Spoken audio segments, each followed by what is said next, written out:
Hi guys, welcome back to my channel. Today I'm going to show you how to make cocoa jam. The ingredients we need are 2 cups of muscovado sugar, 200 ml of water, and 200 ml of coconut milk. For the procedure, just combine all the ingredients in a cooking pan. There, as you can see, nilagay ko muna yung muscovado sugar and yung coconut milk, and na-delete yung clip ng paglagay ko ng water. Just continue stirring it hanggang sa matunaw yung muscovado sugar. Isasalang ko na siya sa stove and I'm going to stir it for 30 to 45 minutes. By the way guys, instead of water, pwede ninyong i-doble yung coconut milk. Anyway, available naman sa market yung Coco Mama ni Julian Santos na iwas kayod, no more piga-piga!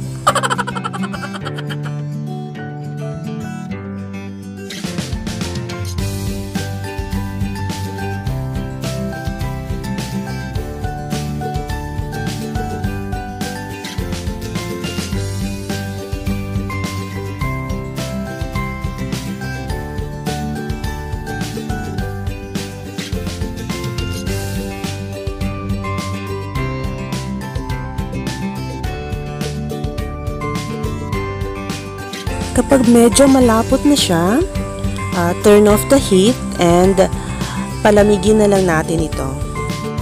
A few moments later. So ayan guys, malamig na yung ating cocoa jam. And if you notice, hindi siya masyadong malapot. But when I put it in the fridge, magiging malapot na siya.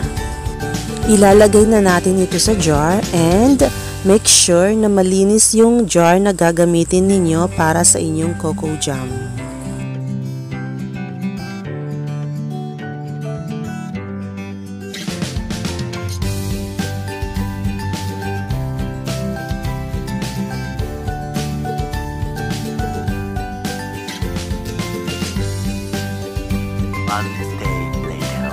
So, eto na yung ating cocoa jam na nag-overnight sa fridge.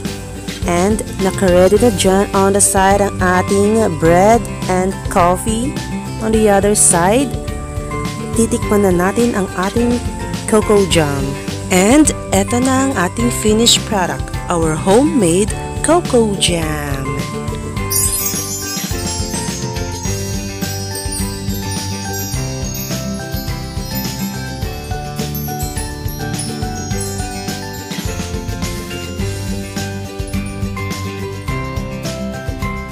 So, it's now time to try kung masarap nga ba talaga siya.